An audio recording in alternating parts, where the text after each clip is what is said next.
मेरे आका ने फरमाया शबे बारात लोग खेतियों में बाग लगाने का प्लान कर रहे होते हैं, लोग बच्चों की शादियां तय कर रहे होते हैं, लोग खुद की शादियां तय कर रहे होते, हालांकि अल्लाह उनकी मौत लिख रहा होता, अल्लाह के उनकी मौत के फैसले हो रहे होते। अगर पैरों से चल कर जाने के लिए रास्ता नहीं होता तो हमारे जवान लोगों के सर पे कदम रख करके फिल्मों के अंदर जाया करते हैं। यही वो गुंबदे मीनार का शहर है ना। अब मैं आपसे पूछना चाहता हूं, ना अमल है, ना नेकियां है, ना तकवा है, ना परहेजगारी है, कुछ नहीं है। बोलो हमारा किस पर नाज है, किस पर भरोसा है? एक ही जात है। अल्लाह राजी होगा तो किसकी वजह से? आमिना के लाल की वजह से। अल्लाह अगर हमें बख्श देगा तो किसकी वजह से? आमिना के लाल की वजह से। अगर अल्लाह हमें जन्नत देगा तो किसकी वजह से? आमिना के लाल की वजह से। सोचो, दाढ़ियां मुंडाने वालों, शराब पीने वालों, हराम कारोबार करने वालों, सूद के धंधे करने वालों, कानों में ईयरफोन लगाकर गाने सुनने वालों, गफलतों की जिंदगी गुजारने वालों, मरने के बाद कब्र में डाल दिए गए, बाप छोड़कर गया, भाई छोड़कर गए, रिश्तेदार छोड़कर गए, सब मुंह फेर कर मनो मिट्टी डाल करके वापस चले गए। उस वक्त बंदे के लिए एक ही सहारा होता है, अल्लाह की रहमत मुतवज्जे होगी तो एक की वजह से वो ये कि मुस्तफा जाने रहमत कब्र में तशरीफ लाएंगे। न कोई आलिम आएगा, न कोई पीर, न कोई मौलवी, कोई नहीं, कुछ नहीं। आज के पीर की बात कर रहा हूं, मेरी बात का गलत मतलब न लीजिएगा। कोई कब्र में नहीं आएगा, कब्र में आएंगे तो मुस्तफा जाने रहमत तशरीफ लाएंगे। अब आप मुझे बताएं, जो अपनी बेटी के घर में जो है वो पर्दा देखकर मुंह फेर कर वापस चले जाते हैं, अगर उनकी नजर हमारे चेहरे पे पड़ी, ये वही आंखें थी जो रात के अंदर मोबाइल पर गंदे मनाजिर देखती थी, ये वही आंखें थी, अल्लाह अकबर, जो औरतों को पाप की नजर उठाती थी, ये वही वजूद था जो मस्जिदों से कोसों दूर रहता था। हाँ, ये वही लोग थे जिन्होंने मस्जिदों को वीरान कर दिया था, जो फजर की नमाजों में सोते पड़े रहते थे। मुझे बताओ, सैयदा इतनी प्यारी है, इतनी नेक शहजादी है कि जिसके वजूद में रसूलुल्लाह का खून है, अगर उनके घर में दीवार पे पर्दे देखकर, इतनी छोटी सी बात देखकर हुजूर चेहरा फेर कर वापस चले जाते हैं, अगर अल्लाह ना करे हमारे जराइम को, गुनाहों को, पाप को देखकर अल्लाह के रसूल चेहरा फेर कर वापस चले गए, हमारी कब्र से वापस चले गए, नाजुक है बड़ी गैरत सुल्तान मदीना, हुजूर अगर चेहरा फेर कर वापस गए तो याद रखना, दुनिया के इम्तिहान में 1000 मर्तबा नाकाम हो जाओ तो फिर कामयाब होने का मौका मिल सकता है, लेकिन कब्र के इम्तिहान में एक मर्तबा नाकाम हो गए, हुजूर चेहरा फेर कर वापस चले गए, कोई नहीं बचा सकता, कोई दुनिया की ताकत नहीं बचा सकती। बड़ी माजरत के साथ हिम्मत करके ये बात भी कह दूं, अगर हुजूर चेहरा फेर कर वापस चले गए तो कुरान खानियां तुम्हारे नाम की भी तुम्हें बख्शवा न सकेगी, तुम्हारे नाम की मगफिरत की दुआएं भी तुम्हें बख्शवा न सकेगी, तुम्हारी अल्लाह अकबर इसाले सवाब की महफिलें भी तुम्हें निजात न दिला सकेगी, क्योंकि निजात मौकूफ है मुस्तफा जाने रहमत की रहमत पर। अल्लाह ने वादा कर दिया है, हबीब तू जिसे चाहेगा, तू जिसे चाहेगा। चाहेगा के दो मतलब होते, चाहेगा के दो, एक ये चाहने का मतलब होता है जिससे तू राजी होगा, उसी को जन्नत दूंगा,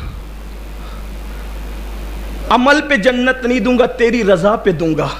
कुरान कहता है आमिलतुन नासिबतुन तस्ला नारन हामिया, अल्लाह ने ऐलान कर दिया अमल करके आएंगे, मेहनत करके आएंगे, फिर भी जहन्नम में डालूंगा, ये कहकर ज़ुक इन्नका अंतल अज़ीज़ुल करीम, चख ये जहन्नम का अज़ाब। दुनिया में बड़ा इज्जतदार बनता था, तूने बस मेरे महबूब को राजी नहीं किया, सब कुछ दिया किया, हबीब को राजी नहीं किया।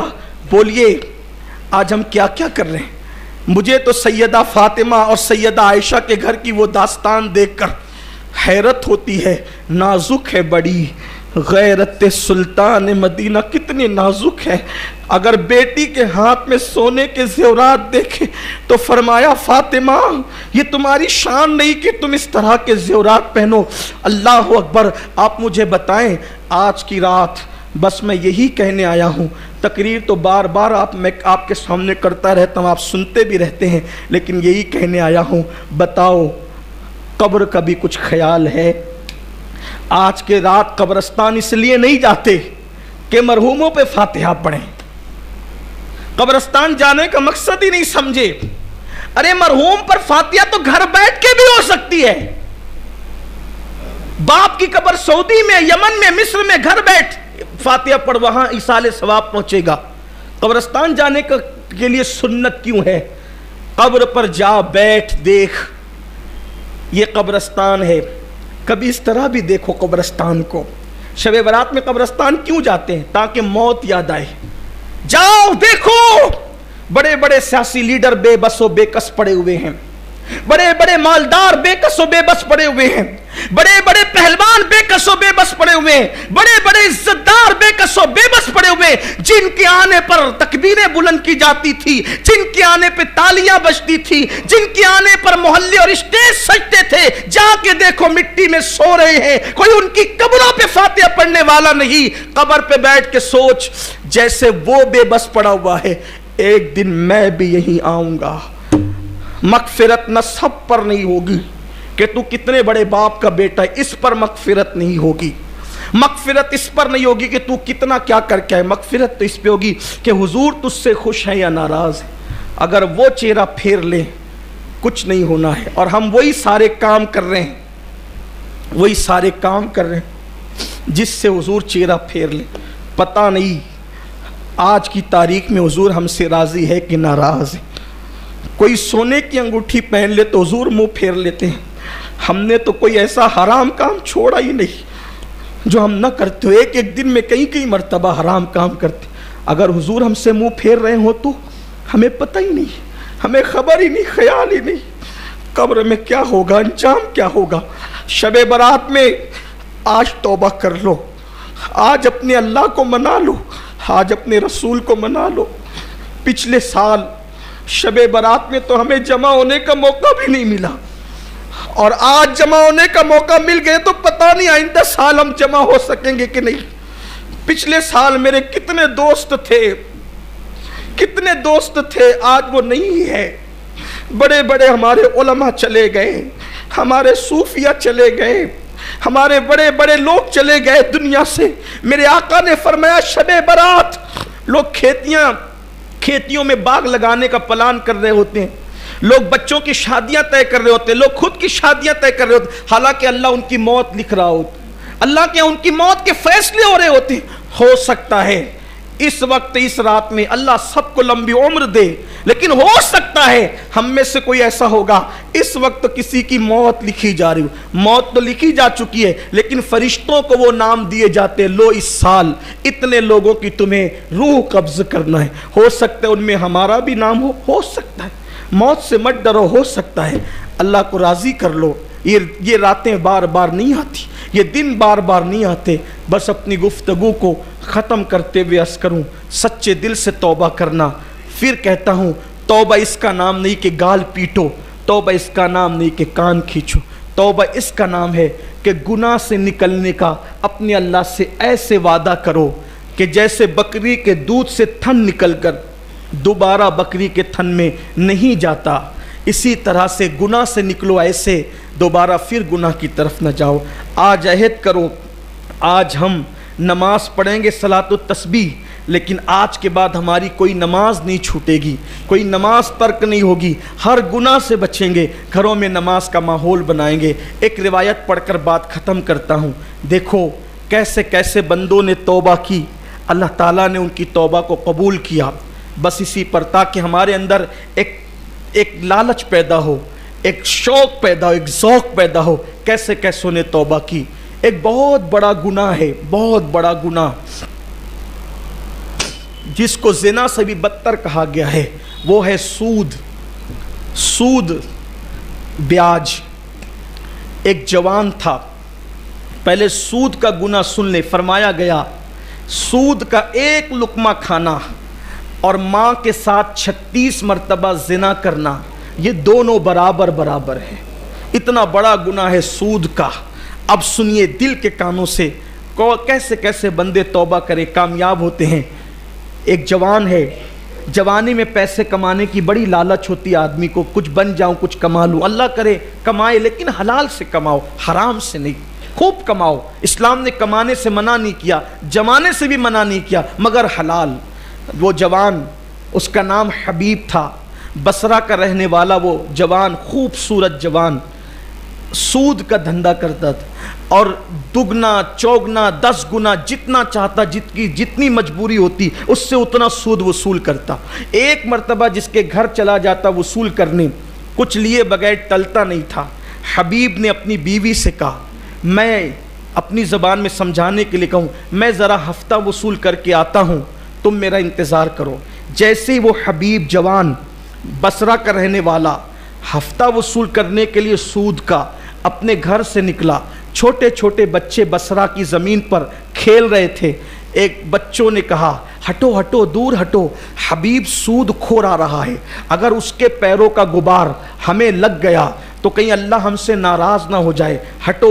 हबीब ने ये जुमले सुने, उसके दिल पर तीर की तरह वो जुमले लगे, अरे बसरा का बच्चा मुझसे नफरत करता है, बसरा का बच्चा मुझसे अदावत करता है कि मेरे पैरों के गर्द से भी बचना चाहता है। लेकिन सूद खोरों के दिल और हराम खाने वालों के दिल इतने सख्त हो जाते हैं कि जल्दी से बातें असर नहीं करती, लेकिन कुदरत जिसे बुलाना चाहती है उसके लिए कोई ना कोई असबाब और सामान पैदा हो जाते हैं। बच्चों का कहना चुभ गया, लेकिन वो हबीब एक घर गया, दस्तक दी, अंदर से आवाज़ आई, कौन? बाहर से कहा, हबीब। कहा, देखो तुम्हारी रकम अदा करने के लिए हमने बड़ी कोशिश की, लेकिन गुर्बत की वजह से पैसे इकट्ठा नहीं हो सके, मेरे शौहर इंतज़ाम करने गए हैं, बाद में आ जाना या तुम्हारे घर हम पैसे ला के पहुँचा देंगे। इसने कहा, क्या तुम्हें पता नहीं मैं जिसके दरवाजे पे जाता हूँ कभी खाली और वापस नहीं लौटता, अगर तुमने मुझे नहीं दिया इतना चिल्लाऊंगा कि मोहल्ले में बेइज्जत हो जाओगे, लोगों को पता चलेगा कि तुमने सूद से पैसे लिए हैं, तुम्हारी शराफत का पर्दा चाक चाक हो जाएगा। उस औरत ने कहा, देखो पैसे का इंतजाम होगा जब पैसे आ जाएंगे, लेकिन तुम खामोशी से चले जाओ। कहा, कुछ लेकर के तो जाऊंगा। कहा, देखो हमारे घर में कई दिन से फाका था, मेरे शौहर कर्ज के तौर पर बकरी के सर और पैर जो है, पाए बकरी के और सर लाए थे कि बच्चों को फाका कशी से अब निजात दिला दी जाएगी और बच्चों को खिला दिया जाएगा, अगर तुम चुपचाप चले जाओगे तो मैं ये उठाकर तुम्हें दे देती हूँ, ये ले जाओ, बाकी की रकम भी आ जाएगी। उसने कहा, हबीब ने, तेरे बच्चे खाएं या मरे इससे मुझे क्या लेना, मैं तो कुछ न कुछ लेकर ज़रूर जाऊंगा। फिर यही हुआ, बकरी के सर और पैर लेकर हबीब अपने जवान अपने घर को चला। जब घर पहुँचे बीवी से कहा, पकाओ, देखो हम शान से खाएंगे। खाना पकने लगा, खुशबू हांडी से उठने लगी। एक मर्द दरवेश ने दस्तक दी, हबीब तेरे घर की हांडी से कितनी खूबसूरत जो है वो खुशबू आ रही है, अरे मुझे भी कुछ खिला। हबीब ने दरवाज़ा खोल के कहा, ओ फ़कीर, अगर मैंने तुझे हांडी से कुछ खिला दिया तू मालदार तो नहीं होगा, अलबत्ता मैं गरीब ज़रूर हो जाऊँगा, चल जा यहाँ से, मैं तुझे कुछ नहीं देता। जाते जाते फ़कीर ने कहा, हबीब जुल्म की दास्तानें बहुत तवील नहीं होती, जुल्म का वक्त बहुत तवील नहीं होता, अल्लाह की अदालत में एक दिन खड़े रहना है और अपने जराइम के बारे में जवाब देना है। अयहसबुल इंसानु अन युत्रका सुदा, क्या इंसान ये तसव्वुर करता है बेहिसाब छूट जाएगा? नहीं नहीं, बल्कि अल्लाह की पकड़ होगी। और अल्लाह की पकड़ कैसी है? इन्ना बतश रब्बिका लशदीद, तेरे रब की पकड़ बड़ी सख्त है। कहने वाला कहकर चला तो गया। हबीब ने जब दस्तरखान बिछाया, बीवी ने खुशबूदार हांडी ला के रखी, जैसे ही हांडी से ढक्कन हटाया गया तो सारी हांडी में पाए और सर की बजाय खून ही खून भर गया। एक बच्चों का कहना, दूसरा दरवेश का कहना, तीसरा हांडी का खून बन जाना। हबीब के दिल पर 3 चोटें ज़रबदार लगी।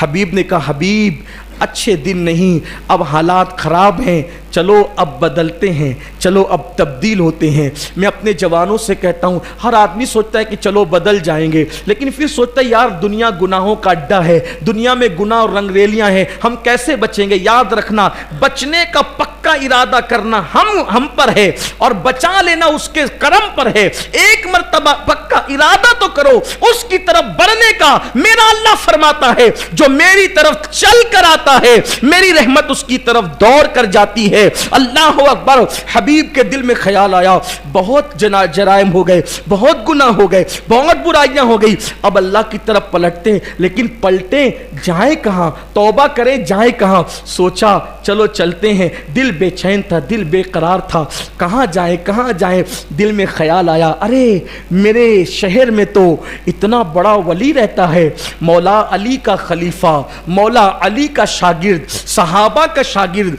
जिसने उम्मे सलमा रदी अल्लाह ताला अन्हा का दूध पिया, उम्मुल मोमिनीन का दूध पिया, वो इतनी बड़ी हस्ती सैयदना इमाम हसन बसरी मेरे शहर में रहते हैं। चलो हसन बसरी के पास जाएंगे और पूछेंगे कि तौबा कैसे करें, क्या करें, पूछेंगे, सवाल करेंगे। जैसे गए, हसन बसरी की महफिल सजी हुई थी, इमाम हसन बसरी की महफिल, लोग बैठे हुए थे।